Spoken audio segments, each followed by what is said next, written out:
તો બનાસકાંઠામાં એક દિવસનું 90 લાખ લીટર દૂધ આવે અને આપણે તે 6 લાખ લીટર દૂધ આવે.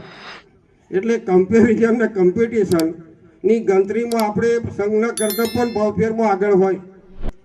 ભાવ આપીએ 12 મહિના એમાં પણ આપણે આગળ હોય. ત્યારે આ પશુપાલકોના હિત માટે આપ સૌના આશીર્વાદ લઈ મેં આજે ડેરીનું ફોર્મ 13 ડિરેક્ટર હાથે ભર્યું છે. મને તો ચોક્કસ વિશ્વાસ છે કે 12 મહિનામાં કોઈક માવઠું આવે, એવું કોઈ જગ્યાએ માવઠું આવે પણ પશુપાલકોને નુકસાન નહીં થાય અને કાયમ પશુપાલકોના હિતમાં જે કરવાનું હોય મેં કર્યું હોય. ત્યારે આપ સૌને મારો ભરોસો કે હું હારી ગયા પછી પણ તાલુકો છોડીને જતો નહીં. પણ હાથે હાથે કહું કે આ પણ મારી ડેરીની છેલ્લી ચૂંટણી છે.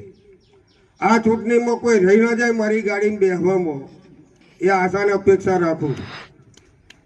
આ છેલ્લી ચૂંટણી છે મારી ડેરીની. વિધાનસભા નહીં લડવાનું એવું જાહેરમાં કહેતો આવ્યો છું ને આજે કહું છું.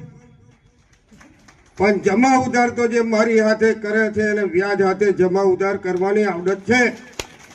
અને આપ સૌ જ્યારે સહયોગ આપતા હોય ત્યારે હું પણ આપણો જેટલો ઋણીને આભારી છું. સતત ગરમી વધારે છે, કંઈ મારે લોબુ કહેવું નહીં, થોડાકમાં આપણે સમજી જજો.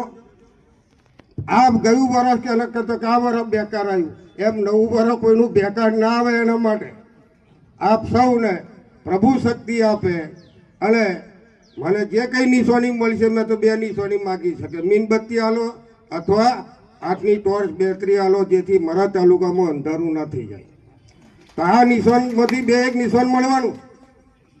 આ નિશાનને આપણે યાદ રાખી અને 18 માર્ચે ચૂંટણી થાય ત્યારે આપ સૌને હાકરટમ આમંત્રણ આપું છું. જે 2-4 મિત્રો નહીં આવ્યા એમને પણ પર્સનલી આમંત્રણ આપશું. તો 81માં 80 ના થાય એની જવાબદારી આપ બધા આગેવાનોની છે. આપ સૌ જાગતા રહેજો.